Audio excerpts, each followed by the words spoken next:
मेरे हृदय मंदिर के आराध्य मेरे सत गुरुदेव संत गोपीदास साहब के चरण कमलों में अनंत बंदगी करते हुए यहाँ इस सत्संग सभा में नवादा ग्राम के ग्रामवासियों, सज्जनों, महिलाओं, बच्चों और इस ग्राम से बाहर से और दूर दूर से भी पधारे सभी भक्तजनों को मेरी सप्रेम साहेब बंदगी साहेब। साहेब बंदगी साहब का मतलब होता है कि आपके हृदय में जो परमात्मा है उनको हम बंदगी कर रहे हैं। ये बड़ा ही अनूठा अभिनंदन है। इससे परमात्मा की याद आ जाती है, परमात्मा की बंदगी हो जाती है। और जिनको हम साहेब बंदगी कहते हैं वो भी जवाब में साहेब बंदगी बोलते हैं। तो एक बराबरी का अभिनंदन है और अपने भारतवर्ष का है। बंदगी शब्द संस्कृत से लिया गया है। तो अगर आप good morning, good afternoon, good evening, good night बोल लेते हैं तो हम उम्मीद करेंगे कि आगे से साहेब बंदगी भी आप बोल सकेंगे। और ऐसा नहीं है कि साहेब बंदगी ही हम बोलते हैं, हम प्रणाम भी बोलते हैं, नमस्कार भी बोलते हैं और साहेब बंदगी भी बोलते हैं। तो आप सबको मेरा प्रणाम, मेरा नमस्कार। आज का ये सत्संग कार्यक्रम प्रकाश जी, इनके माता पिता और इनके ग्राम के लोगों के सहयोग से चल रहा है, आगे बढ़ रहा है। इस गांव में हमारे गुरुदेव भी पधारे हुए थे एक समय में, जब प्रकाश जी का तिलक समारोह हो रहा था और अपने गुरुदेव के साथ हमें भी आने का सौभाग्य मिला था। तो माहौल तिलक का था, लोग खाने पीने में,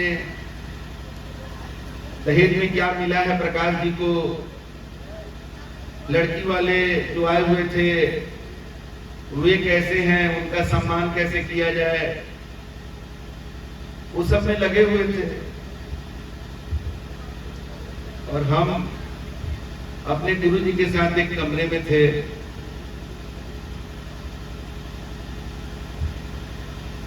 कुछ सत्संग ऐसा गुरुदेव का नहीं हुआ।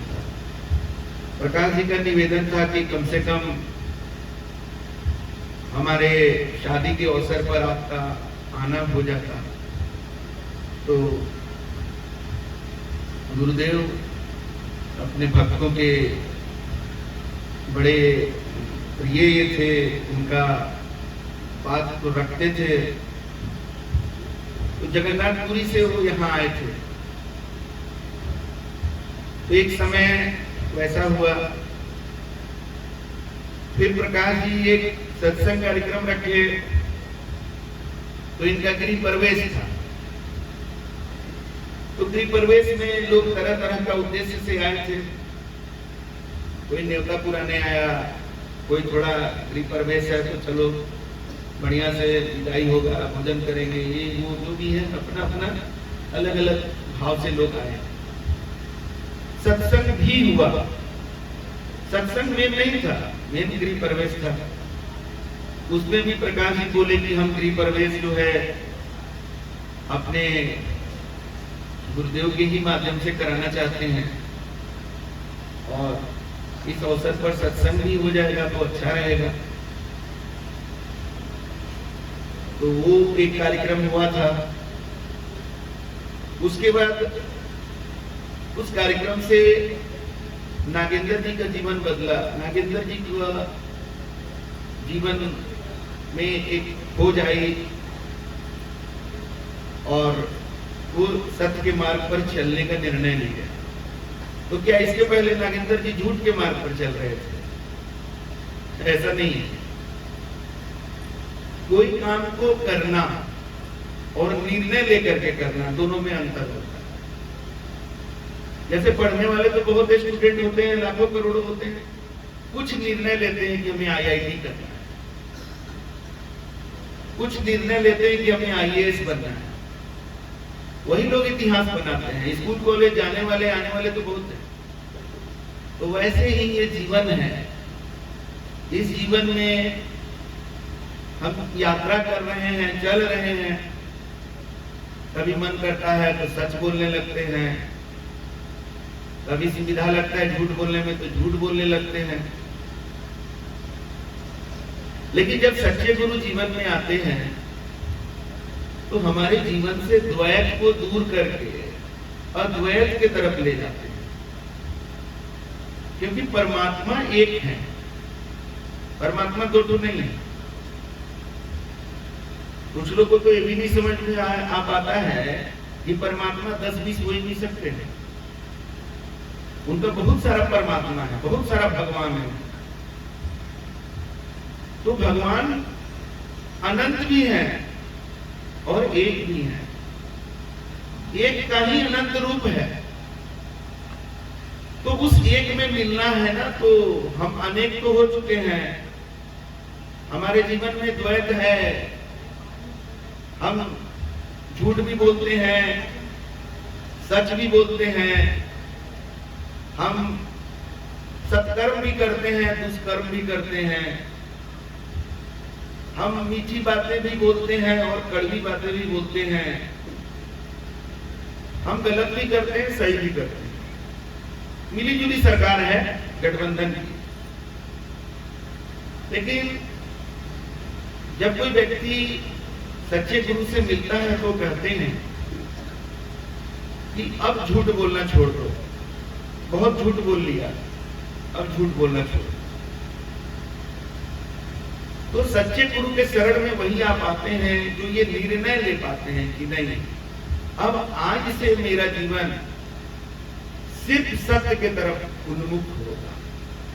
आज से हमारा जीवन सिर्फ सही के तरफ जाएगा।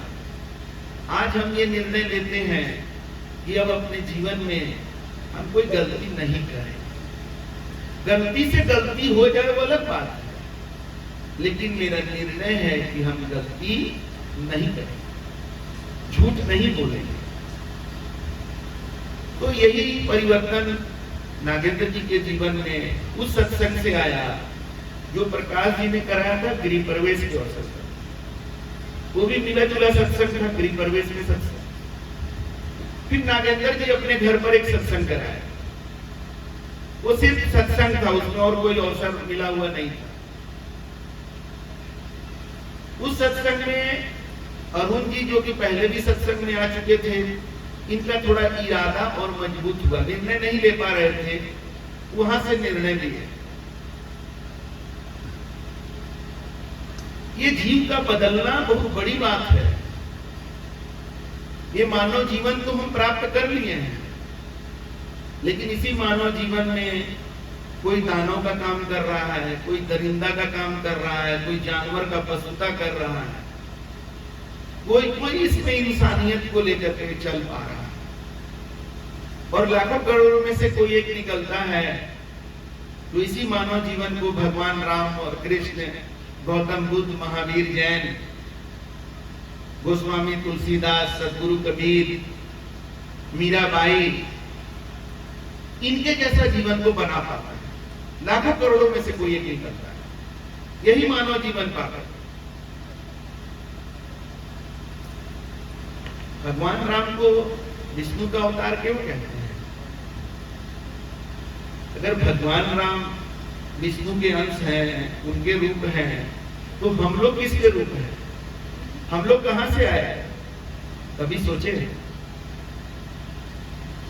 ये सृष्टि की शुरुआत कैसे हुई? परमात्मा से ही हुई ना, एक परमात्मा से। परम पुरुष परमात्मा ने, जिनको सत्यनारायण भगवान भी कहते हैं, जो जानने वाले हैं वो समझ पाएंगे।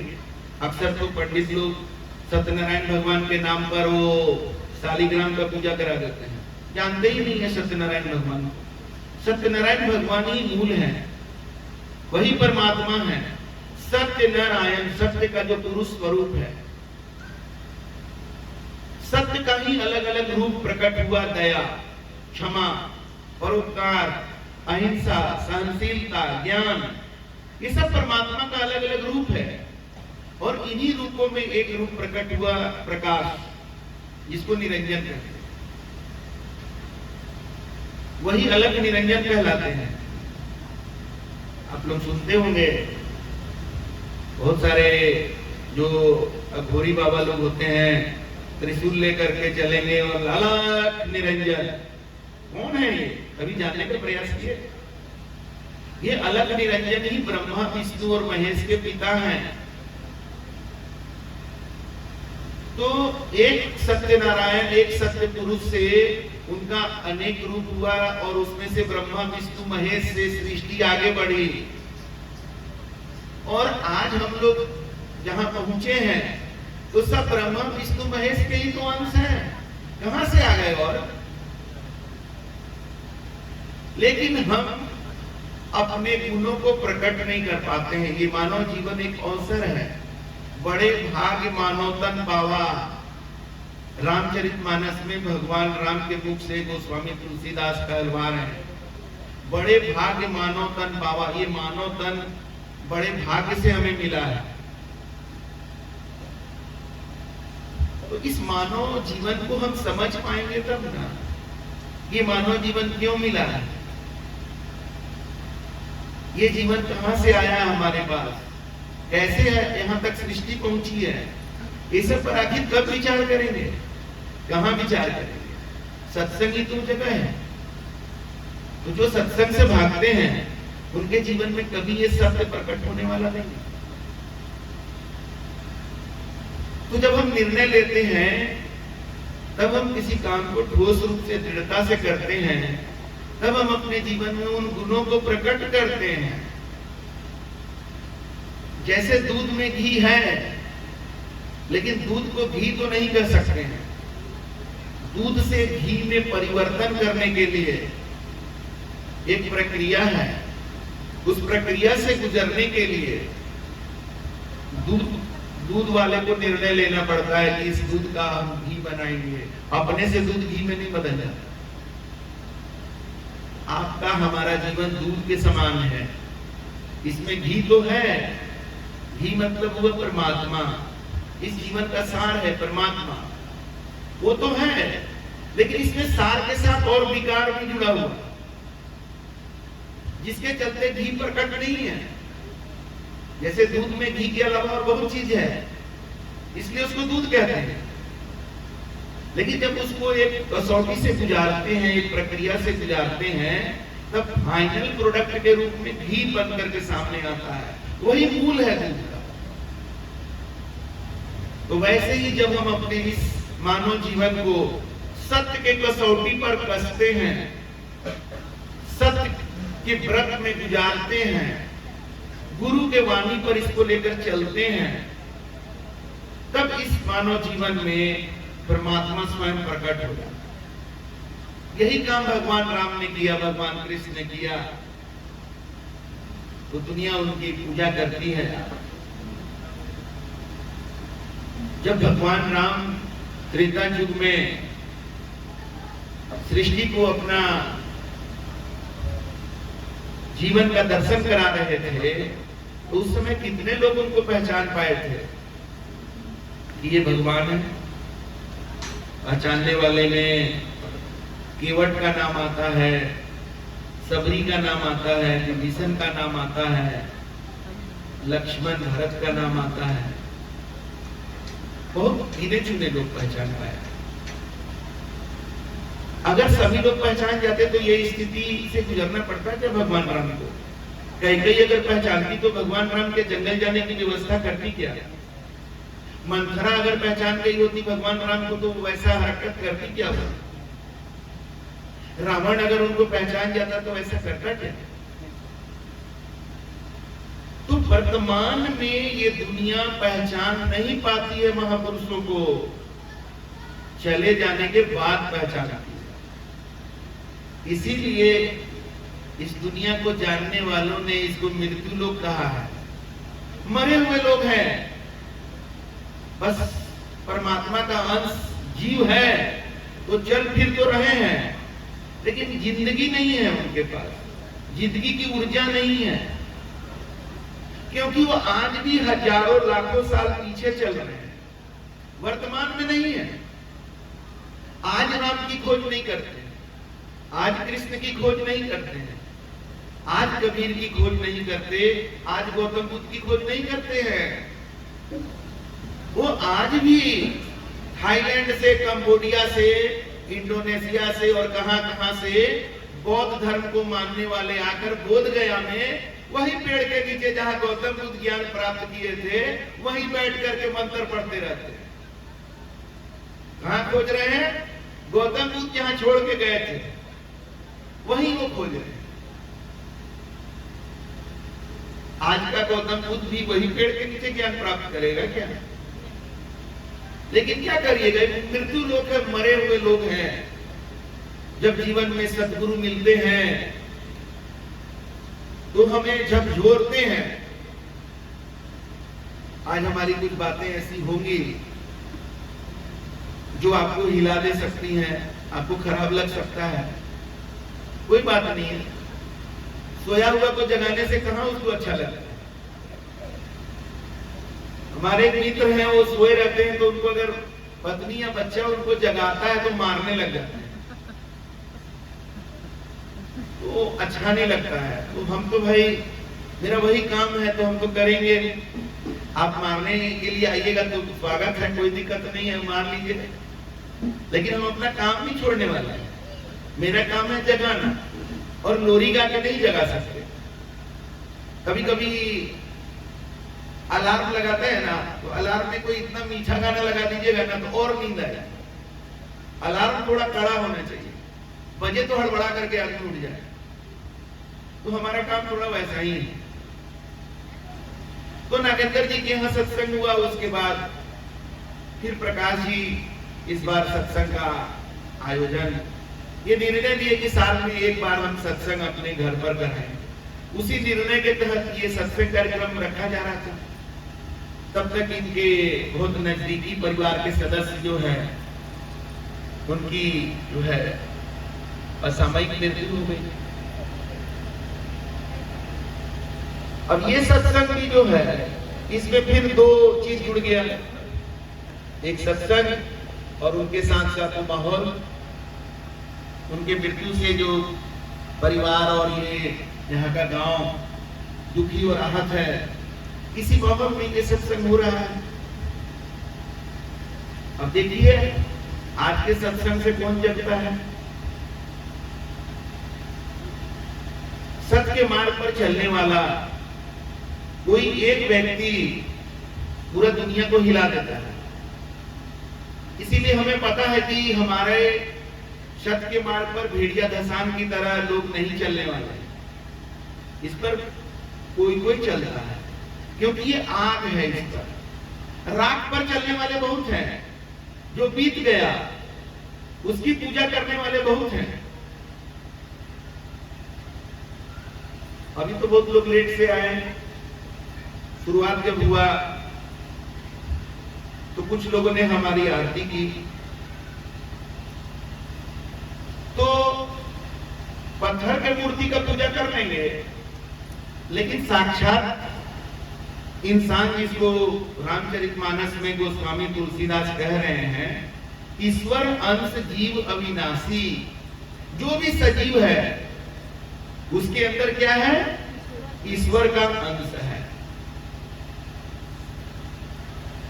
तो कोई गुरु जिसको बनाया है, कुछ लोग ही अगर गुरु बनाया है तो वो अगर आरती कर रहा है तो हमारा फर्ज क्या बनता है कि हम उस चीज को नकारें कि नहीं नहीं ये आदमी का आरती कैसे कर सकते हैं। अरे भाई, तो आदमी का आरती नहीं करिएगा तो किसका आरती करिएगा? कुत्ता का करेंगे? जीव तो उसमें भी है, और जीव ही ईश्वर का अंश है। तो आदमी ही तो सर्वोत्कृष्ट प्राणी है ना इस धरती पर। तो परमात्मा ने आदमी को ही अपने जैसा बनाया है। रामायण और महाभारत में राम और कृष्ण का जो वर्णन है तो मानव रूप में थे कि किसी और रूप में थे? मानव रूप में ही तो थे। तो ये सत्य का मार्ग जो है ना आंख पर चलने के जैसा है।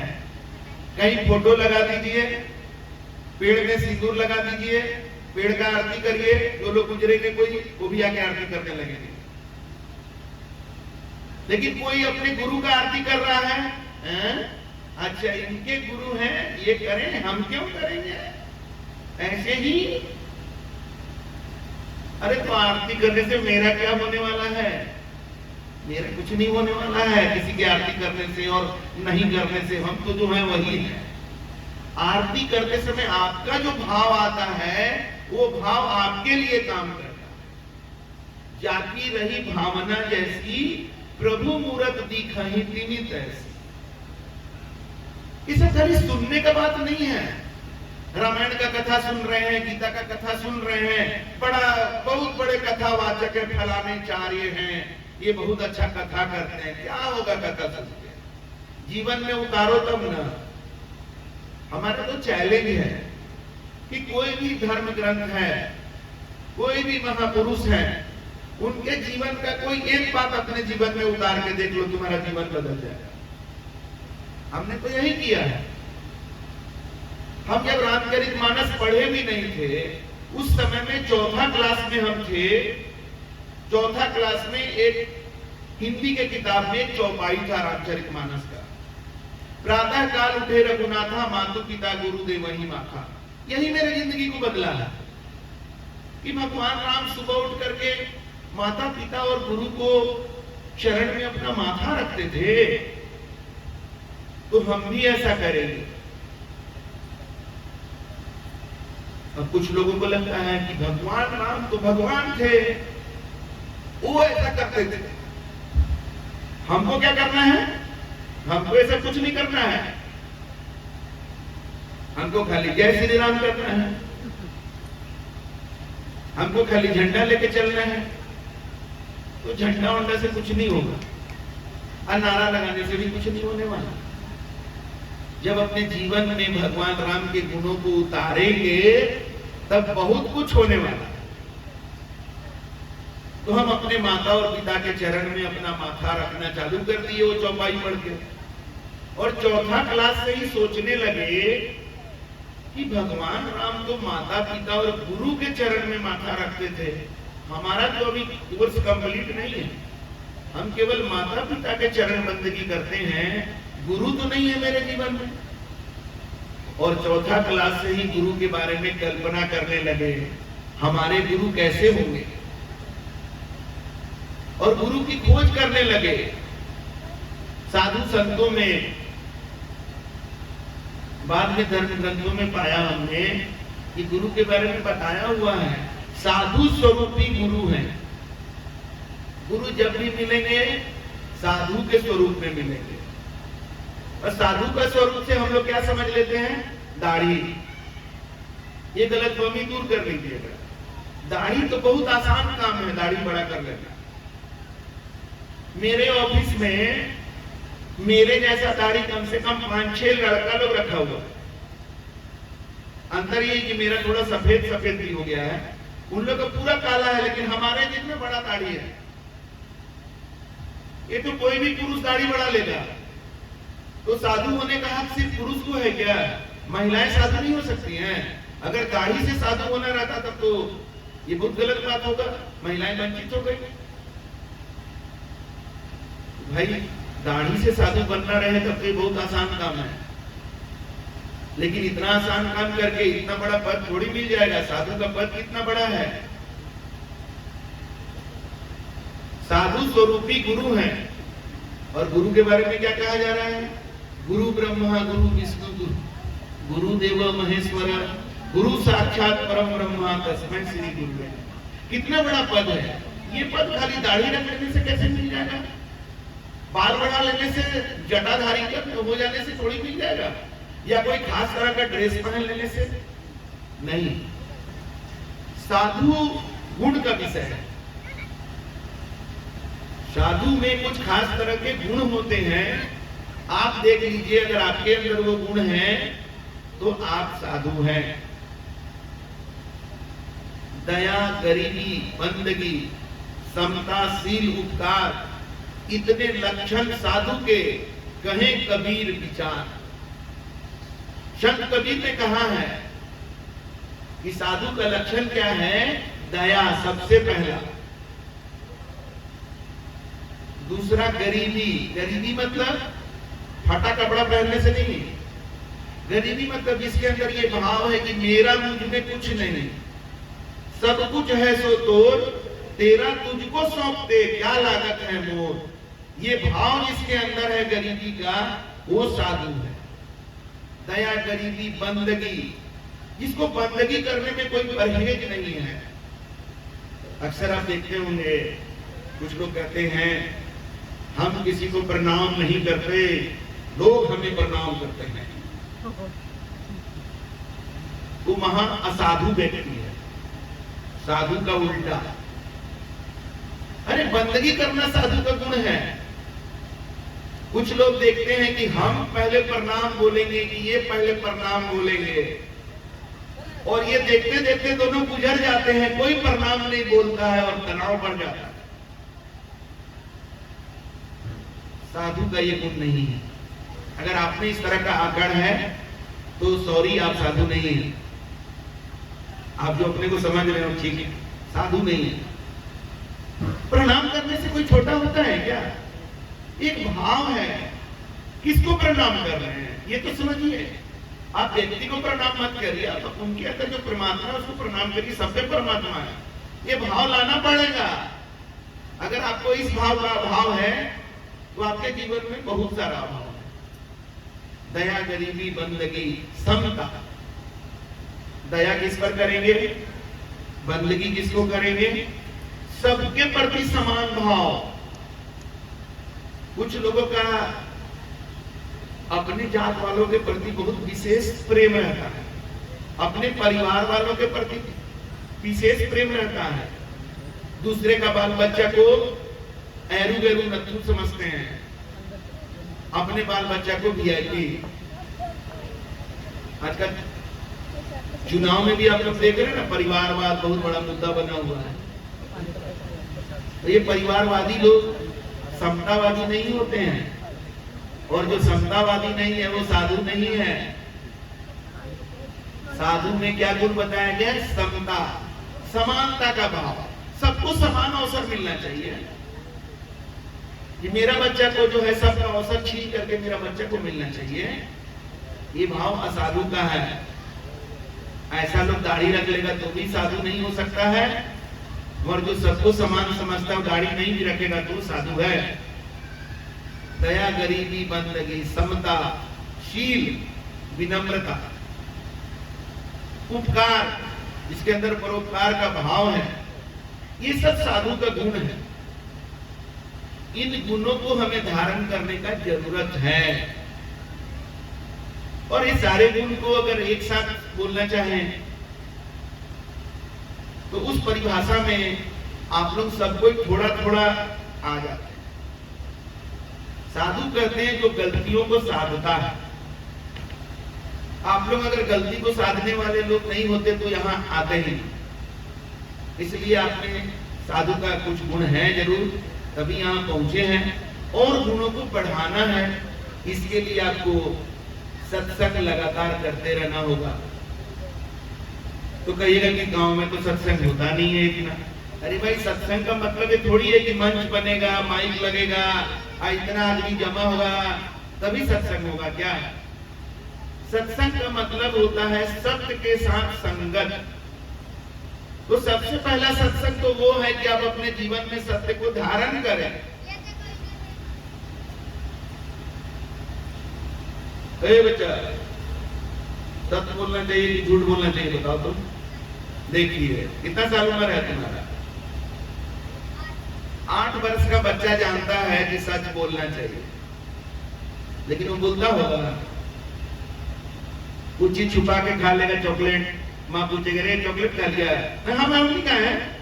इसका बेटा है 3 साल का, सारा बदमाशी करेगा, और जब पूछा जाएगा क्यों किया तो हम नहीं भैया। तो सच बोलना जान जाना और सच बोलने लगना दोनों में बहुत अंतर है। ये तो बच्चा के बारे में बोले तो बड़ा आप लोगों को मजा आया। अपने दिल में झांक के देखिए तो आप दिन भर में कितना सच बोलते हैं, कितना झूठ बोलते हैं, जरा अपने आप को देखिए। लेकिन मजेदार बात बताएं, हमको आज तक एक आदमी नहीं मिला जिसको जब हम बोलते हो कि सत्य बोलना चाहिए तो बोला हो कि हाँ ठीक है आप बहुत अच्छा बोले, अब से हम झूठ नहीं बोलेंगे, अब हम सच बोलेंगे। एक आदमी नहीं मिला। कहता है अधिकतर हम तो सच ही बोलते हैं। तो हम कहते हैं कि आप दिन भर झूठ बोलते हैं, आप कैसे बोल रहे हैं? तो हम कहते हैं आप कौन जात हैं? तो ये तो कोई इधर के बिहार के लिए तो कोई ऐसा क्वेश्चन नहीं है जो कोई चकराएगा, आदमी बहुत नॉर्मल हो जाता है। तो अपना कोई भी जात बता देता है। हम बोले देखिए सामने में झूठ बोल रहे हैं। अरे आपका जात तो मानव जात है, मानव में भी आप पुरुष हैं और महिला अगर है तो नारी है। दो ही तो जात भगवान बनाए हैं। एक जात मानव है, उसका दो जाति है, नारी और पुरुष। और तुम दिन भर न जाने कितना बार अपना जात बताता है और दूसरे का जात पूछता है, सरासर झूठ है।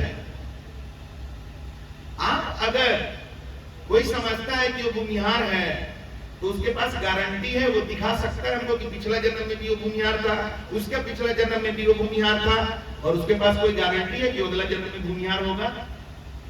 तो कैसे कहते हो कि तुम भूमिहार हो? तुम कैसे कहते हो कि तुम राजपूत हो? वो तो तब होता ना जब तुम सदा के लिए बने होते, तब ना माना जाता कि तुम वो हो। लेकिन हम लोग सदा के लिए क्या हैं? हम सब सदा के लिए जीव है ना। और जीव क्या है? रामचरितमानस में तो स्वामी तुलसीदास बताते हैं, ईश्वर अंश जीव अविनाशी, चेतन अमल सहज सुख राशि। ईश्वर का अंश है जीव, और वो ईश्वर का अंश का पहचान क्या है जीव का? कि वो चेतन होगा। और आप पूजा करते हैं पत्थर और मिट्टी का मूर्ति बनाकर, कहां ईश्वर की पूजा कर रहे हैं? बोलेंगे तो कहिएगा मेरा विश्वास पर चोट मत मारिए, हम मानेंगे। आप आइए जवाब दीजिए। रामचरितमानस को तो मानिएगा ना कि तो रामचरितमानस में तो ईश्वर के बारे में कुछ और बताया गया और आपका पूजा तो कुछ और है। रामचरितमानस में बताया गया है, सिया राम मैं सब जग जानी। पूरा संसार को जिसने राम का दर्शन किया है वो कह रहा है कि सिया राम में पूरा संसार है। और इस सिया राम में संसार में आपको भगवान कैसे मिलेंगे? तुलसी इस संसार में सबसे मिलिए जाए, ना जाने किस रूप में नारायण मिल जाए। कहां बताया है कि फलनवा मंदिर का मूर्ति में मिलेंगे तुमको भगवान? बताइए। आप खुद मूर्ति बनाते हैं, आप मतलब हम आदमी को बोलते हैं, आप खुद मूर्ति बनाते हैं। अयोध्या का राम मंदिर का मूर्ति कौन बनाया? कोई मूर्तिकार बनाएगा? 3 बनाए जिसमें से एक का चुन लिया गया। आप खुद मूर्ति बनाते हैं और उसमें आप प्राण प्रतिष्ठा करते हैं और आप उसकी पूजा करते हैं। अच्छी बात है, ठीक है। लेकिन परमात्मा ने जो मूर्ति बनाया उसमें जो उन्होंने प्राण प्रतिष्ठा किया वो तो चेतन है, और आप जहां प्राण प्रतिष्ठा किए वो जड़ का जड़ ही है, तो आप उसका पूजा नहीं करते हैं। रामचरितमानस को लाल कपड़ा में लपेट के अगरबत्ती दिखाते हैं, मेरा हिंदू धर्म का ग्रंथ है, लेकिन रामचरितमानस के बाद को जीवन में उतारते नहीं है। अगर जीवन में उतारेंगे तो राम को चेतन स्वरूप में खोजेंगे। राम आज भी है, रोम रोम में रमने वाला कौन है? राम ही तो है। लेकिन आपको अयोध्या ही जाके मिलेंगे तो जाइए, हम भी जाएंगे मौका मिलेगा तो। लेकिन क्या भाव लेकर के जाएंगे हम? कि भगवान राम जो त्रेता युग में प्रकट हुए थे वो अयोध्या में प्रकट हुए थे। तो अयोध्या का एक विशेष स्थान है हमारे इतिहास, हमारे संस्कृति, हमारे विरासत में। और वहां पर एक भव्य मंदिर तो भगवान राम के नाम पर होना ही चाहिए, उनके याद के लिए, उनके प्रति श्रद्धा व्यक्त करने के लिए। और उस मंदिर को विदेशी आक्रमणकारियों ने तोड़ दिया और 500 वर्ष लगा, तब जाकर वहां दोबारा मंदिर बना है। तो देखने लायक बात है, जाने लायक बात है। लेकिन हम इस हिसाब से नहीं जाने कि भगवान राम वहां पर है। मेरे भगवान राम मेरे में भी रमे हुए हैं और आप सब में रमे हुए हैं। हमें भगवान राम का दर्शन ऐसा होता है, और मेरा दर्शन तो रामचरितमानस से मैच कर रहा है। सिया राम मैं सब जन जाने तो मैच कर रहा है। और उसमें भी बता रहे हैं कि ना जाने किस रूप में नारायण मिल जाए, सबसे मिलिए, इसका मतलब सब में है, लेकिन किस रूप में आपको प्रकट हो जाए। अब देखिए गोस्वामी तुलसीदास की वाणी बताया आपको, और एक तरफ देखिए संत कबीर की वाणी मैच कर जाएगा। संतों में भेदभाव नहीं है, उनमें बंटवारा नहीं है, हम लोग बंटवारा करते हैं, क्योंकि हम जात पात में इतना बटे हुए हैं कि संतों का भी जात पूछते हैं, संतों को भी जात में बांटते हैं। तभी ग्रंथों में कहा है, जात न पूछो साधु की, पूछ लीजिए ज्ञान, मोल करो तलवार की, पड़ी रहन दो म्यान। अरे ये जात पात जिसको लेकर तुम चल रहे हो ना, ये बहुत है तो एक म्यान के समान है। असली तलवार जो है ना, वो तो कुछ और है। तो तलवार का मोल करो ना, म्यान के पीछे क्यों पड़े हुए हो। तो संत कबीर कहते हैं इसी बात को कि घट घट मेरा साइया, हर घट में मेरा साइया है, मेरा भगवान हर घट में है। घट घट मेरा साइया, सुनी से न कोई जगह खाली नहीं है।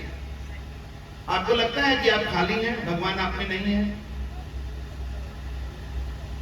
बलिहारी उस घट की जाघट प्रकट होए, उस घट की तारीफ है जो अपने अंदर भगवान के गुणों को प्रकट कर लेता है, जो अपने अंदर राम को प्रकट कर लिया, उसी का तारीफ है। तो राम को कैसे प्रकट करें, ये बात भी कौन बता सकता है। जिसको राम मिले होंगे वो ना बताएगा, जिसको राम से खुद परिचय नहीं हो क्या बताएगा। तो गोस्वामी तुलसीदास के बारे में बोला गया है ना, चित्रकूट की घाट पर भाई संतन की भीड़, तुलसीदास चंदन घसे, तिलक देत रघुवीर। भेंट तो हुआ गोस्वामी तुलसीदास को, तो वो बता सकते हैं ना कि राम कैसे मिलते हैं। तो वो क्या बताए हैं, निर्मल मन जन सो मोहि पावा। निर्मल होना पड़ेगा, ये तो मुश्किल वाली बात हो गई ना। एगो खैनी तो छूटता नहीं, एगो मांस मछली अंडा बकरा बकरी तो छूटता नहीं। लेकिन नागेंद्र जी हमारे सानिध्य में आ गए, सब चीज छोड़ दिए, और उनका बेटा है जिनसे छूटिए नहीं। लग रहा है जैसे कि उनको हाथी उठाने के लिए कह दिए, अब उठ नहीं रहा है हाथी, हमसे छूट नहीं रहा है हमसे। मुर्गा मेरे मुंह में आके घुस जाता है, मुर्गा हमको रात में कुकड़ू को बोलता है कि हमको खाओ। 3 महीना तक छोड़ के फिर खाने लग गए। कहा गया है सांकट सुअर कुकुरा तीनों का मत ये, कितना भी परबो दिए छोड़े न पिछलाटे। सांकट कहते हैं जिसका जीवन में गुरु नहीं है, और सुअर किसको कहते हैं वो बताने की जरूरत नहीं है, और कुकुर किसको कहते हैं नहीं बताने की जरूरत नहीं है। तो ग्रंथों में लिखा है सांकट सुअर कुकुरा तीनों का मत ये, तीनों एक जैसा होता है। कैसे, कितना भी परबो दिए, कितना भी समझा लीजिएगा, छोड़े ना पिछला टेक, पिछला चाल चलन छोड़ता ही नहीं है।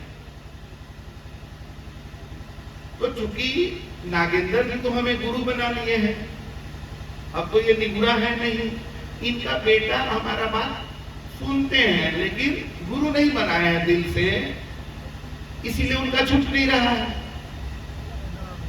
आज मंच से कुछ लोग बोले ना कि आप लोग गलत चीज त्यागने का केवल निर्णय लीजिए, बाकी गुरु के आशीर्वाद से वो छूट जाएगा। मेरा एक शिष्य है जो हर दिन 15 को सिगरेट पीता था, 15 से ऊपर सिगरेट पीता था, हर दिन मांस मछली खाता था, छठ में भी, और कोई घर में मर जाता था तब भी कहीं छुप के ऑर्डर करके मंगा लेता। गुरु के शरण में आया, सब छूट गया। गुरु के आशीर्वाद में इतनी शक्ति होती है, लेकिन कोई जादू का छड़ी नहीं है जो घुमा दिए और खत्म हो गया। आप जादू आप में भी है। शिष्य और गुरु जब दोनों मिलते हैं तब उस मिलन से जीवन बदलता है। खाली गुरु के हाथ में रहता तब फिर तो सबको सुधार देते, लेकिन ये मैजिक दोनों में है, शिष्य और गुरु दोनों में है। तो अब देखिए, सत्संग एक तरह का गुरुकुल होता है। अब उसमें जो जिस भाव से जाते हैं उसी तरह का रिजल्ट उनको आता है। जैसे स्कूल में बच्चे अलग अलग भाव से जाते हैं ना, कोई जाता है कि अब क्या करें, माँ बाबू जी एडमिशन करवा दिया है, धक्का देके भेज दे रहा है तो जाना ही पड़ेगा। कोई जाता है कि वहां उसको खेलने कूदने में अच्छा लगता है, वो मजा लेने के लिए कोई जाता है। और किसी के लिए स्कूल एक मंदिर है विद्या का, टीचर को गुरु मानता है और टीचर के प्रति बड़ा श्रद्धा भाव से ज्ञान को प्राप्त करता है और अपने माता पिता के बारे में विचार करता है कि मेरे माता पिता हमें बड़ा उम्मीद लेकर के पढ़ाने के लिए भेजते हैं, तो हमें कुछ करके दिखाना चाहिए। तो रिजल्ट किसका अच्छा आएगा, समझिए जरा सा। वैसे ही यहाँ आप लोग आए, कौन किस भाव से आया उसी तरह का रिजल्ट लेके जाएगा। अब ये भाव का परीक्षा थोड़ा परमात्मा की दया से कुछ हम परीक्षा ले पाए। कुर्सियां लगा दी गई, इधर भी इधर भी। कुर्सी लगाया गया था कि जिसका घुटना में प्रॉब्लम होगा उसको नीचे बैठने में दिक्कत होगी तो कुर्सी पर बैठेगा।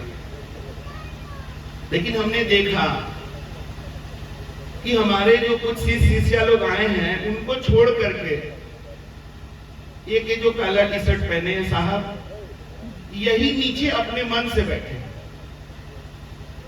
जितनी महिलाएं आई उनको ये नहीं दिखाई दिया कि आगे जो 4 गो महिला बैठी है वो तुमसे क्या चीज में कम है, जो नीचे बैठी है सब जा जाके उधर कुर्सी पर। और पुरुष लोग भी तब तक कुर्सी पर बैठते रहे जब तक कुर्सी भर नहीं गया। जब कुर्सी भर गया तब एक एक करके देखे कि कुछ लोग नीचे की तरफ बैठे हैं। अब बताइए महापुरुष लोग क्या कह रहे हैं, लघुता से प्रभुता मिले, प्रभुता से प्रभु दूरी।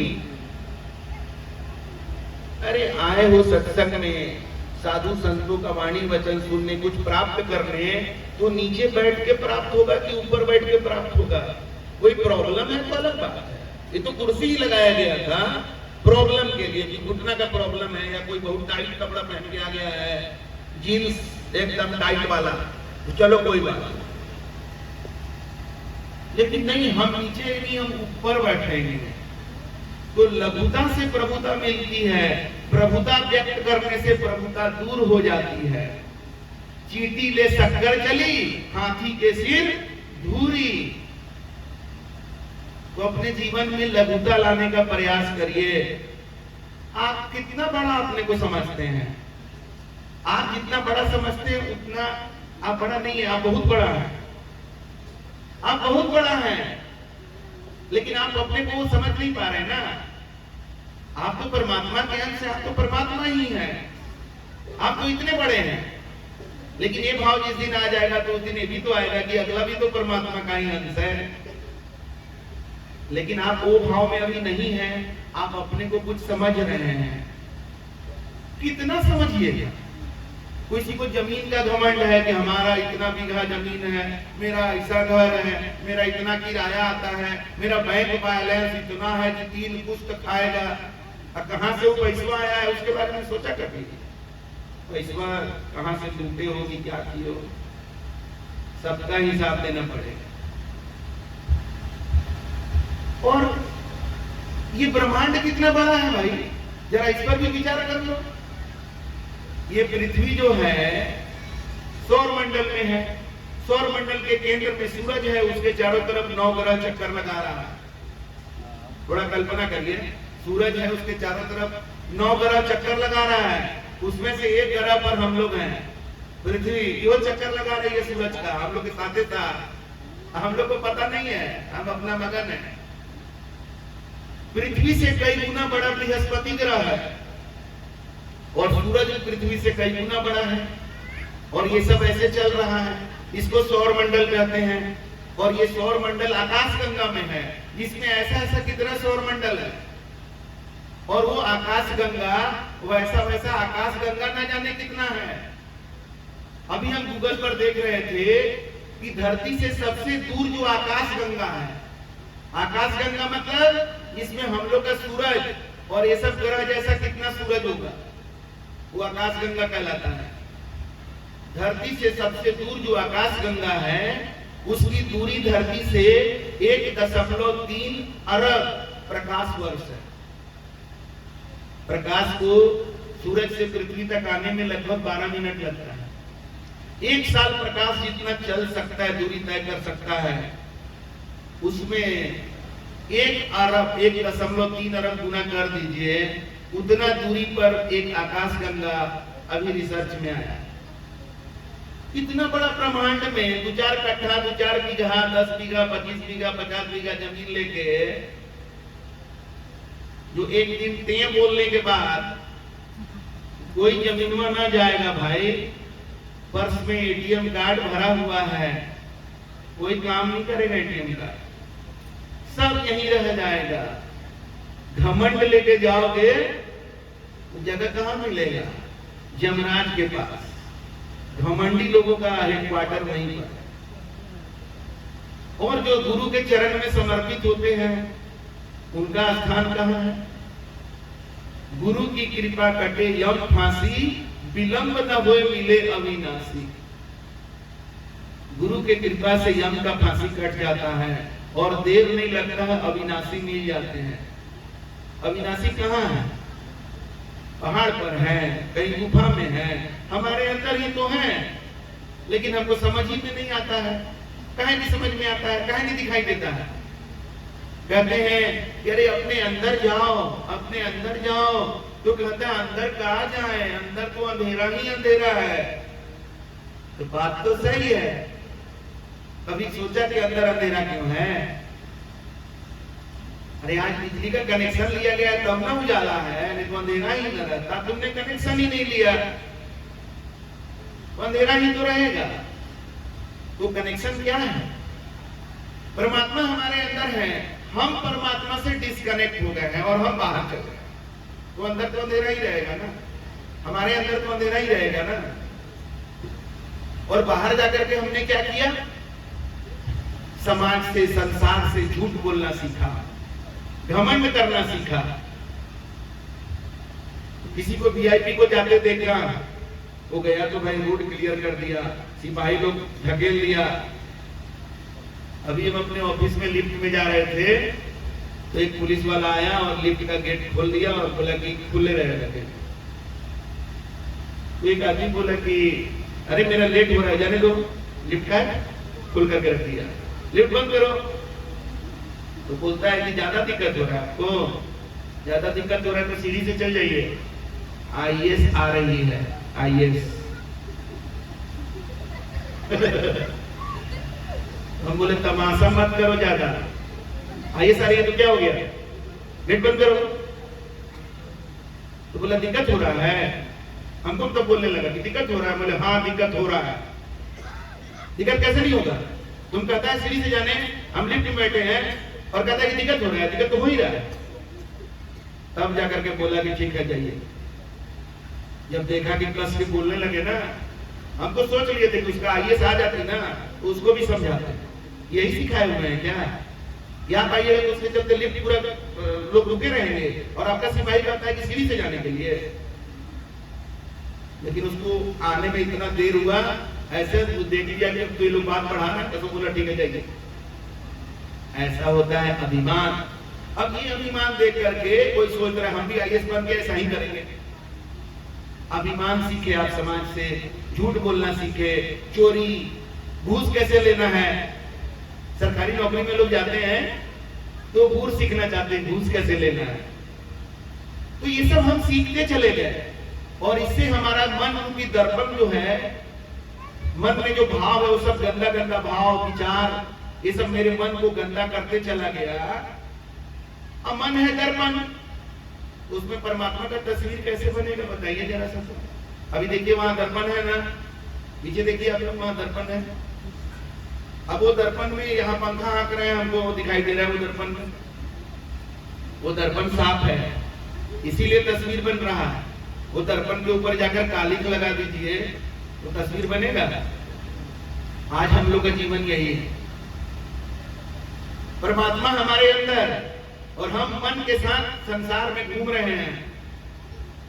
गलत गलत चाहत, गलत गलत विचार, गलत गलत वाणी, गलत गलत कर्म से अपने मन को गंदा किए जा रहे हैं। और ये काम 6 महीना 1 साल से नहीं चल रहा है, ये बहुत पुराना प्रोजेक्ट है, ये जन्मों जन्मों से चला आ रहा है। अब मन इतना गंदा हो चुका है कि उसमें परमात्मा का छवि बन ही नहीं रहा है, तो कहां से दर्शन होगा? तभी तो रामचरितमानस में गोस्वामी तुलसीदास ने कह दिया कि निर्मल मन वही हमको पाएगा, मतलब वही हमें देख पाएगा। है तो सब जगह रोम रोम में रमने वाला ही तो राम है, तो सबके रोम रोम में रमा हुआ है, लेकिन उनको देख कौन पाएगा? जिसका मन निर्मल होगा। और मन निर्मल कैसे होता है? निर्मल मन वाले लोगों के संगत से, उसी को सत्संग कहते हैं। ये मत सोचिए कि यही सत्संग है। सच्चे लोगों का संगत आप जहां भी करें, खटिया पर बैठ के करिए कि चौकी पर बैठ के करिए, आमने सामने बैठ के 2 आदमी कर रहे हैं संगत, या फोन पर कर रहे हैं, सब सत्संग है। तो जब आप सत्संग में रहेंगे, सच्चे लोगों के संगत में बने रहेंगे, तो कैसे आपका मन धीरे धीरे निर्मल हो जाएगा, आपको पता भी नहीं चलेगा। यही बात को बताया गया कि बिनु सत्संग विवेक न होनी। सत्संग के बिना विवेक नहीं होगा, और जब विवेक नहीं होगा तो हम सही और गलत का भेद हम नहीं कर पाएंगे। आज देखिए मंदिरों में बकरा काटा जाता है नवरात्रि के अवसर पर, माता के नाम पर। ये कैसा विवेक है, जरा सोच के देखिए। जिसका विवेक जिंदा रहेगा, विवेक जगा रहेगा, वैसा काम करेगा। जिसका विवेक सोया हुआ है वही ये काम कर सकता है कि मंदिर जो पूजा का स्थल है, मंदिर जो प्रार्थना का स्थल है, उस स्थल पर हत्या कर रहा है, जीव हत्या कर रहा है। और माता के नाम पर, माता किसकी स्वरूप होती है? प्रेम और ममता की स्वरूप होती है। उस माता के नाम पर माता के ही संतान का हत्या किया जा रहा है। और हत्या करने वाले को आप कह सकते हैं कि उसका विवेक है? उसके पास विवेक होता तो उसको सही और गलत समझ में आता कि नहीं आता? तो बिना सत्संग के विवेक नहीं होगा, और विवेक नहीं होगा तो आपको सही गलत समझ में नहीं आएगा। तो आप अंडा को सब्जी समझ के खाइएगा, बकरा को ये समझ के खाइएगा कि वो तो बना ही है इसीलिए कि हम खा जाएं, मुर्गा तो इसीलिए कुकड़ू करता है कि हमको खा जाओ। ये विवेक मरा हुआ होगा, विवेक सुता हुआ रहेगा, तो यही सही गलत में भेद नहीं पता चलेगा।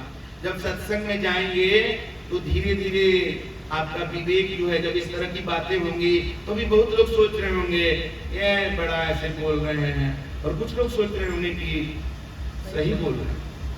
यही विवेक में जग रहा है उसका। और जिसका विवेक सुतल है पूरी तरह से, तो थोड़ा इरिटेट हो रहा है, ऐसा ऐसा बात बोल रहे ना कि अब खाना मुश्किल कर देंगे एकदम, अब मुर्गा नहीं खाया जाएगा। ना ना ना, सुनना नहीं है, चलो सुत जाते हैं, मोबाइल देखते हैं जरा। विवेक को सुताए रखोगे तो क्या होगा? गलत सलत काम करोगे, और भोगेगा कौन? तुम्हीं को भोगना है, हमको क्या करना है? तो सत्संग से ही हमारा कल्याण होगा। लेकिन हम सत्संग को क्या समझ लेते हैं? अच्छा वो सत्संग हो रहा है, और कोई आ रहे होंगे, कथा कहानी होगा, उपदेश देंगे, अच्छा अच्छा बात बोलेंगे। आज अच्छा बात का कोई कमी नहीं है, यूट्यूब गूगल सब भरा हुआ है, अच्छा बात खराब बात सब है वहां पर, जिसको जो लेना है ले। लेकिन यूट्यूब गूगल आपका जिंदगी नहीं बदल सकता है। आपका जिंदगी बदलेगा तब जब अच्छे बातों को, सच्चे बातों को अपने जीवन में उतारा हुआ व्यक्ति आपके जीवन में मिलेगा, आप उसके सानिध्य में होंगे, तब आपके जीवन में अच्छाइयां बढ़ेंगी, सच्चाइयां बढ़ेंगी। संगत के अलावा कोई विकल्प नहीं, ये जान लीजिए। लेकिन साथ में ये भी जान लीजिए कि सत्संग माने केवल यही ऐसा ही होगा तब सत्संग, ऐसा नहीं है। सत्संग आप हर दिन कर सकते हैं। आपको कोई और नहीं मिल रहा है, आपके नजर में कोई और सच्चा व्यक्ति आसपास उस तरह का नहीं है, आप मेरा नंबर ले लीजिए, हमसे फोन पर सत्संग करिए, जीवन का कोई प्रश्न रखिए, कोई बात रखिए, चर्चा करिए, हम तैयार हैं। सत्संग करिए। अब इस गांव में जो हमारे वाणी वचन को धारण करने वाले अब नागेंद्र जी हो गए, प्रकाश जी हो गए, प्रकाश जी के पिताजी जी, अब उनका भी थोड़ा लगन बढ़ रहा है, तो आप लोग आपस में बैठ करके और दिन भी यहाँ सत्संग चर्चा कर सकते हैं। जैसे हम पटना में जब रहते हैं तो हर संडे के शाम में फिक्स है, जब पटना में होंगे तो कहीं न कहीं हम सत्संग करते रहते हैं। आप लोग भी अपने गांव में रख सकते हैं, संडे के शाम में एक जगह कम से कम बैठिए और 2-4 लोग ही शुरू करिए। पहले जीवन के बारे में बात करिए, जीवन का लक्ष्य क्या है, क्या है हमारे जीवन का लक्ष्य, कभी आपने सोचा? अरे भाई, परमात्मा ने हमें भेजा है, ये जो माया नगरी बना है ना, बहुत शानदार है, बहुत चकमक जगमग है इसमें, ये भूल भुलैया है, इसको समझो, जानो इसको, और जान समझ करके फिर वापस आ जाओ, तब तुम्हारी तारीफ है। लेकिन हम आकर ये माया नगरी में ही खो जाते हैं, खप जा रहे हैं। जैसे बहुत लोग अपना बाल बच्चा को भेजता है इंग्लैंड, अमेरिका, रूस पढ़ाने के लिए, जाता है पढ़ने और वहीं खप जाता है, वहीं शादियों कर लिया, कभी माँ बाप को बताया, कभी नहीं बताया, शादी कर लिया, बाल बच्चा हो गया, वहीं का नागरिकता भी ले लिया। और कितने लोग हैं जिनका बाप मरता है तो वहां से किसी को पैसा भेज देता है अंतिम संस्कार करने के।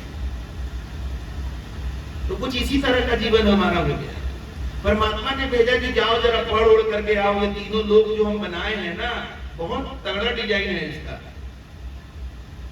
ये तीनों लोग के बीच में रह के सही होना बड़ा मुश्किल है। चलो चलो सब कोई कहे पहुंचे बिरला गोए, एक कंचन एक कामिनी दुर्लभ घाटी गोए। कंचन और कामिनी के घाटी से माया नगरी जो है आक्रांत है, इससे निकलना बड़ा दुर्गम है। तो जरा इस दुर्गम घाटी से निकल के वापस मेरे पास आके तो दिखाओ, तब मानेंगे कि तुम असली बाप का बेटा हो। लेकिन हम लोग आगे यही खप जाते हैं, यही रच बस जाते हैं, भगवान को याद नहीं करते, भगवान के पास वापस जाना नहीं चाहते और मृत्यु को मुक्ति मान लेते हैं। मर जाएंगे तो मुक्ति हो जाएगा, खट मुक्ति होगा मरने पर। आप गीता पढ़ लीजिए, गीता में भगवान कृष्ण बताए हैं कि जीते जी आत्मा का जहां पर लगाव रहता है, मरने के बाद आत्मा वहीं पर होती है। अच्छा प्रसंग हो गया, अभी तो उस तरह का माहौल भी है। आत्मा का मुक्ति के लिए तरह तरह का कार्यकलाप किया जाता है। अभी 11-12 दिन बहुत तरह का विधि हो रहा होगा, आज भी कुछ विधि था। ये सब विधि जो बना है, ये तो सबके लिए समान रूप से करते हैं। तो एक क्रिमिनल भी मर गया तो उसके लिए भी वही है, एक अच्छा सज्जन कोई मरा उसके लिए भी वही है। तो अगर इससे मुक्ति होना रहता तो क्रिमिनल का भी मुक्ति हो जाएगा और सही आदमी का भी हो जाएगा। अगर इससे होना रहे तो सब तो बराबर हो गया। तो क्राइम करो, फिर सही होने की जरूरत क्या है? मरने के बाद पैसा वाले लोग तरह तरह का विधि कर्मकांड करेंगे, 5-10 पंडित बुलाएंगे, सेजिया दान कर देंगे, गाय दान कर देंगे, सोना दान कर देंगे, मुक्ति हो गया। तो फिर सही होने की जरूरत क्या है? खाद छानने के लिए सत्संग कर रहे हैं हम लोग क्या? तो जीते जी सत्संग नहीं करोगे, कल्याण थोड़ी हो जाएगा, मुक्ति थोड़ी मिल जाएगा। मुक्ति जब मिलेगा जीते जी मिलेगा, और जिसको जीते जी मुक्ति नहीं मिला मरने पर नहीं मिलेगा, सीधा बात है। तो जीते जी मुक्ति का मतलब क्या है? इस संसार में रहकर भी इससे आप भिन्न हैं कि नहीं? इस संसार को अपनी जवाबदेही समझते हैं कि अधिकार समझते हैं? इस संसार में आप सबसे प्रेम करते हैं कि मोह माया में जकड़े हुए हैं?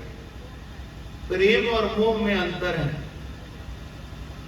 मोह जो है वो स्वार्थ से युक्त है और प्रेम जो है वो निस्वार्थ है। ये तो आप ही बता पाइएगा कि आपका रिश्ता जो है घर परिवार से स्वार्थ वाला है कि निस्वार्थ है। चेक करिए अपने रिश्ता नाता, अपने भावनाओं को चेक करिए। लोगों के प्रति आपका भाव क्या है, आपका बंधन कैसा है। जो बुरी आदतों से बंधा हुआ है वो कर्मकांड से मुक्त हो जाएगा क्या? हम एक वीडियो देखे, इसमें एक बूढ़ा आदमी वेंटिलेटर पर है, अब अंतिम सांस गिन रहा है। वेंटिलेटर तो आप लोग समझते हैं, कितना बार आदमी मरा रहता है, वो भी वेंटिलेटर पर उसको सांस चलाया रहता है। और देखिए उस वीडियो में कि वो बूढ़ा लेटा हुआ है और एक हाथ जो है वो किसी तरह से ऐसे उठाता है, दूसरा हाथ को ऐसे ऐसे ऐसे ऐसे करके लाता है। आ गया, वेंटिलेटर पर है, खैनी नहीं है, वो केवल समझ रहा है, बना रहा है, आदत लगा हुआ है ना। यही होता है मरने के बाद। अभी तो लगता है मर गया है या मरने वाला है, लेकिन खैनी का लगन तो गया नहीं ना।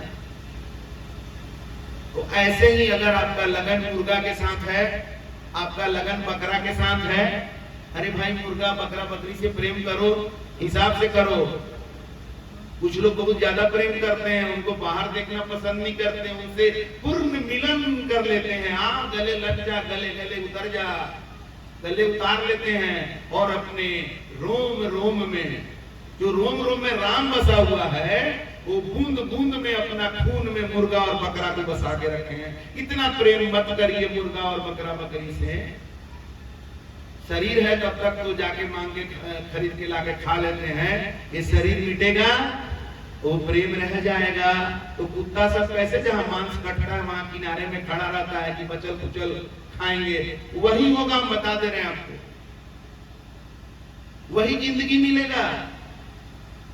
मुक्ति चाहते हैं तो जीते जी सबसे पहले गलत खान पान से मुक्त हो जाइए। खैनी बीड़ी सिगरेट इसका लत आपको कभी मुक्त नहीं होने देगा, मरने के बाद भी खोजिएगा।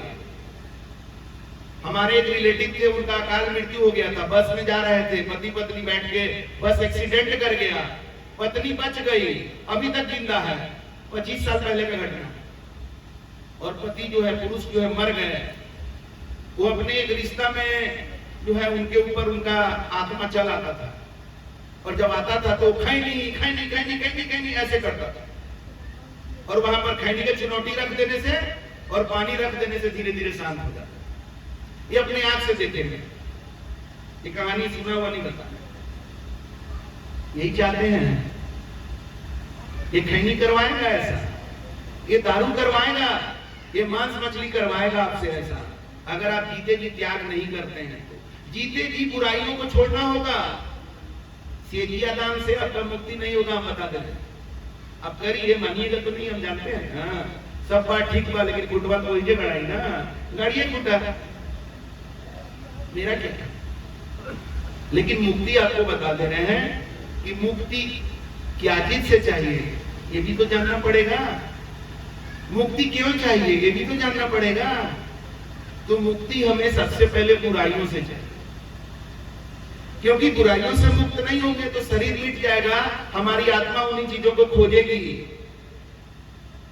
उसके लिए भटकेगी और लास्ट में वैसे जोनी में जाएगी जिसमें वो चीज आराम से मिलता है ना।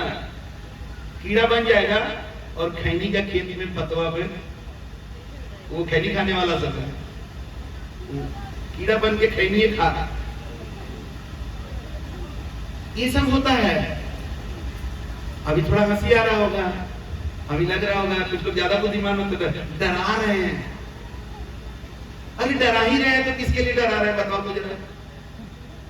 अगर डरा ही रहे आप ही के लिए तो डरा रहे हैं, छोड़ दीजिए गलत चीजें, सच बोल रहे हैं। ऐसा ही गीता में प्रमाण है, गीता पढ़िए आपको समझ में आएगा, उसमें तो आत्मा के बारे में लिखा हुआ है। 8वां क्लास में गीता का एक उदाहरण पढ़े, वो मेरी जिंदगी का दूसरा टर्निंग पॉइंट था। पहला टर्निंग पॉइंट बताए ना, रामचरितमानस का एक चौपाई, प्रातः काल उठे रघुनाथा, मातु पिता गुरुदेव वही माथा। दूसरा टर्निंग पॉइंट 8वां क्लास में संस्कृत में, हिंदी में पढ़े थे वो रामचरितमानस का, संस्कृत में पढ़े गीता का कुछ अंश श्लोक था, नैनन छिदन्ति शास्त्राणि नैनन दहति पावक, मतलब आत्मा को न तलवार से काट सकते हैं, न आग से जला सकते हैं, आत्मा न जन्म लेती है न मरती है। बस हमारा क्लिक करेंगे, हम पढ़े बोले तो भगवान राम का आत्मा जरूर आज होगा। हमको भगवान राम अब चाहिए, वर्तमान में चाहिए, और यही खोज हमें गुरु तक ले गई। और हमारे गुरु मिले तो हमें रोम रोम में रमने वाले राम से दर्शन करा। उन्होंने एक हमें नाम दिया, गुरु मंत्र दिया। बहुत सारे जो बाबा लोग हैं वो गुरु मंत्र देते हैं कान में, किसी को बताना मत, गुप्त रहस्य है। हम खुला में देते हैं आपको, लेकिन आपको किसी को बताना नहीं है। जो मेरे बताने से जान गया से जान गया, आप किसी को नहीं बता सकते हैं, आपको उसको अपने तक रखना होगा। आप परमात्मा का वर्तमान नाम जो हम आपको बता रहे हैं, जो परमात्मा कभी राम कभी कृष्ण कभी गौतम कभी कबीर के रूप में रहे, आज वर्तमान में किस नाम में है वो आपको बताने जा रहे हैं। वो नाम को ध्यान से सुनिए, आप लोग हृदय में धारण करिए, उस नाम को तौलिए। सही भाव से लेने के बाद अगर रिजल्ट नहीं आए तो हमको कहिए। हम कहीं भागने वाले नहीं है, अब या करके उड़ नहीं जाएंगे, हम कल भी हैं और आगे भी परमात्मा की कृपा से आप लोगों का श्रद्धा प्रेम होगा तो आएंगे। मालिक की दया से शरीर रहेगा, जीवन रहेगा तो आगे भी आ सकते हैं। आप लोग सब उदित मुनि नाम साहब, उदित मुनि नाम साहब, ये नाम का सुमिरन करें। यही परमात्मा का वर्तमान नाम है। बीता हुआ नाम का सुमिरन करके तो आप देख लीजिए क्या मिला वो आपके पास है। अब तक आपने जो भी नाम का सुमिरन किया, रिजल्ट आपके पास है। आज हम आपको सरेआम माइक पर एक नाम दे रहे हैं। इस नाम का 6 महीना खाली सिमरन करके देखिए। अगर आपको ये नाम का परिचय नहीं हो गया, आपका जीवन नहीं बदला, 6 महीने के बाद छोड़ दीजिएगा और कह दीजिएगा कि प्रकाश जी के गुरुजी आए थे, जो नाम दिए वो काम नहीं करता। कोई दिक्कत नहीं, लेकिन परमात्मा का नाम दे रहे हैं, इसका सुमिरन कैसे होना चाहिए? परमात्मा की तरह होना चाहिए ना। तो जैसे पूजा पाठ करते हैं तो घर को साफ सुथरा करके करते हैं कि कचरा करके करते हैं? तो ये नाम का सुमिरन करने के लिए पहले हृदय को साफ करना पड़ेगा। और हृदय गंदा किससे होता है? गलत विचारों से, गलत भाव से। तो सबसे पहले हृदय में दया और प्रेम का भाव लाइए, और मुर्गा, मछली, बकरा, बकरी, अंडा, गाय, सुअर, इस तरह का जो लोग भी भोजन करते हैं, हिंदू मुसलमान जो भी हो, त्याग दीजिए। पहला काम। तब आपके अंदर दया का भाव आएगा, वहीं पर ये परमात्मा का नाम वहां जगह बना सकता है। वरना ये सब खाने वाले तो ये नाम ले ही नहीं पाएंगे। आप अभी तक खा रहे हैं, कोई बात नहीं है, अभी भी निर्णय लेकर के जाइए कि आज के बाद से हम नहीं खाएंगे और मेरा दिया हुआ नाम का सुमिरन करके देखिए। मेरा चैलेंज है। ये चैलेंज क्यों कर रहे हैं? क्योंकि 30 साल पहले वर्ष 1993 में हमारे गुरुदेव हमको ट्रेन में मिले, और जब हमने कहा कि हमें तो राम भगवान वर्तमान में चाहिए, हम इसी के लिए गुरु खोज रहे हैं, तो उन्होंने हमें ये नाम दिया, बोला ये नाम का सुमिरन करके देखो बेटा। और हमें दर्शन हुआ, आपको भी दर्शन हुआ। आजमाया हुआ चीज दे रहे हैं, चैलेंज से दे रहे हैं। कान फुकुआ बाबा नहीं है, हम माइक से बोल रहे हैं, आजमा के देखिए। लेकिन पहला काम, सही भाव लाने के लिए गलत चीज का, गलत खान पान का त्याग करिए। नशा, जो व्यक्ति नशा करता है वो अपना नाश खुद कर रहा है, तो भगवान उसका क्या कल्याण करेंगे? आप मैंने अपना गड्ढा खुद अपने लिए खोद रहे हैं और भगवान से उम्मीद करते हैं कि वो गड्ढा को भर दे। नशा तो नाश करता है ना, और नाश करने वाला चीज आप खा रहे हैं। खैनी जब जो बेच रहा है उसका दुकान पर टंगा हुआ है कि तंबाकू जो है हानिकारक है, सिगरेट पर लिखा हुआ है कि smoking is injurious to health. दारू के बारे में आप जानते हैं, फिर भी आप कर रहे हैं। आप क्या परमात्मा से उम्मीद करते हैं? God helps those who help themselves. तो आप जब खुद अपना मदद नहीं कर रहे तो भगवान आपकी क्या मदद करेंगे? नशा का त्याग करना पड़ेगा, तभी ये नाम आपके जीवन में काम करेगा। और तीसरा, सत्य पर चलना होगा। सत्य बोलना है और जो बोलना है उसको करना। और सबसे बड़ा सत्य क्या है? ये जीवन परमात्मा का दिया हुआ है कि नहीं? तो दिन भर जो मैं करते रहते ना, मैंने ये किया, मैंने वो किया, ये मेरा, आपका कुछ नहीं है, सब परमात्मा का है। 1 करोड़ रुपया अगर हम आपको दें, अब आप उस 1 करोड़ रुपया से मंदिर बना दें, कुछ और अच्छा काम कर दें, स्कूल बना दें, और आप करीब अपने लेने लगे, ये गलत बात है ना। ऐसा नहीं होता तो कैसे बनाते? तो परमात्मा ने जीवन दिया है, ये जीवन नहीं होता तो आप क्या कर लेते? तो आप जो कर रहे हैं सब परमात्मा का है, और आप चढ़ करके मांगने लगते हैं मैंने ये किया, मैंने वो किया। तो अपने जीवन से अहंकार का भाव, अपना प्रभुता का भाव हटा के लघुता का भाव लाइए।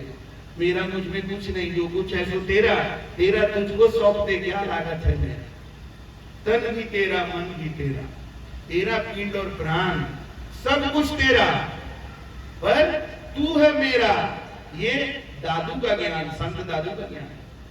हम कह रहे थे ना कि लोग अहंकार में अपने को क्या क्या नहीं समझते हैं, लेकिन वो जो भी समझते हैं वो उतने बड़ा नहीं अपने को सोच पाते जितना बड़ा वो वास्तव में है।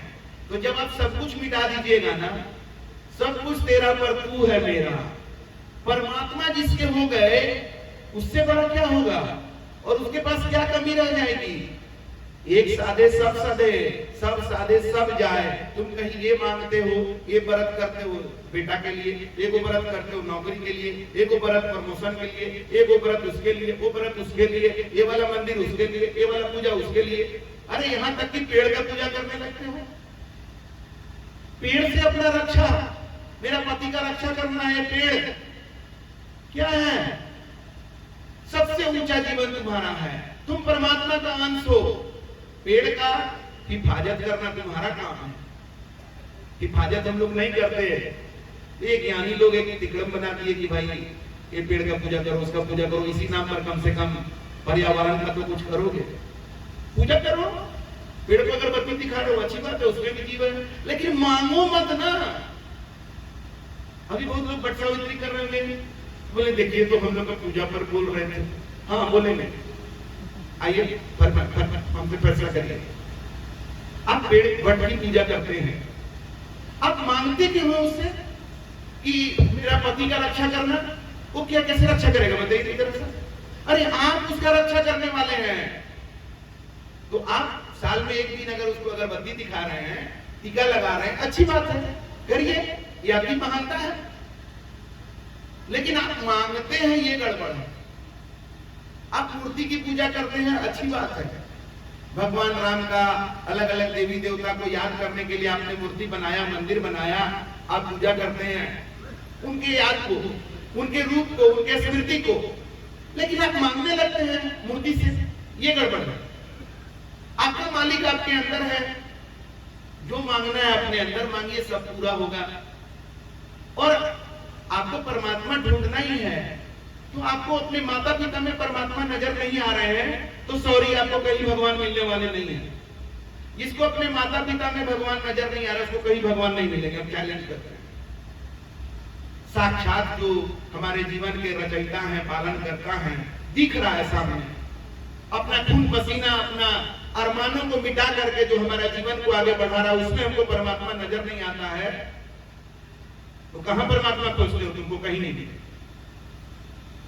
तो साक्षात परमात्मा का दर्शन करना है तो जीवन में माता पिता और गुरु जो हमें जीवन के प्रति जगा दिए, इनमें परमात्मा का दर्शन करो। धीरे धीरे तुमको सब में दर्शन होने लगेगा, मंदिर में भी दर्शन होने लगेगा।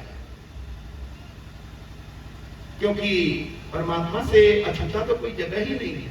हम कैसे कहें कि मंदिर में भगवान नहीं है, मस्जिद में भगवान नहीं है, लेकिन तुम्हारा जो तरीका है वो हमको स्वीकार नहीं है।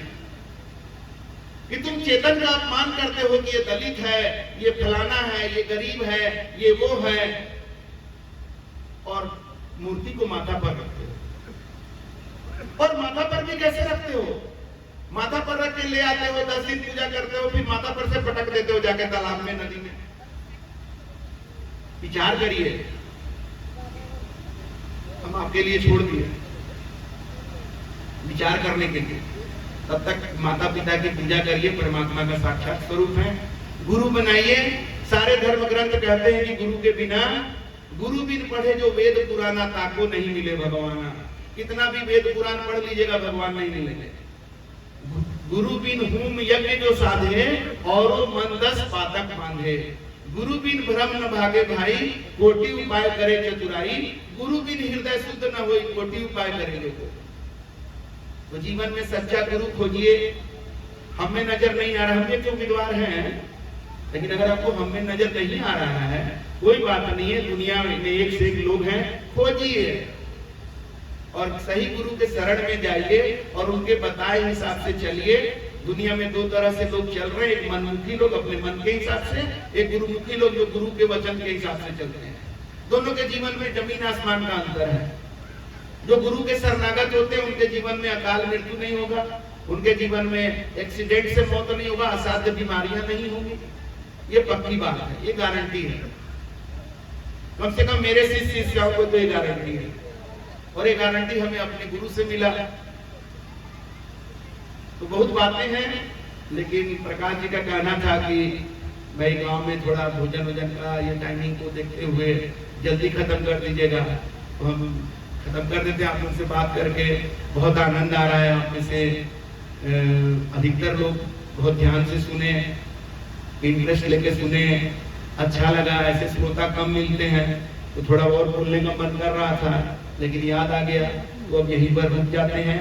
आप लोगों से बात करके बहुत आनंद आया। आप लोग हमारी बातों को ध्यान से सुने, इसके लिए हम आपका दिल से आभारी हैं। साहेब पंडित जी साहेब। अभी हम सब लोग अपने गुरुदेव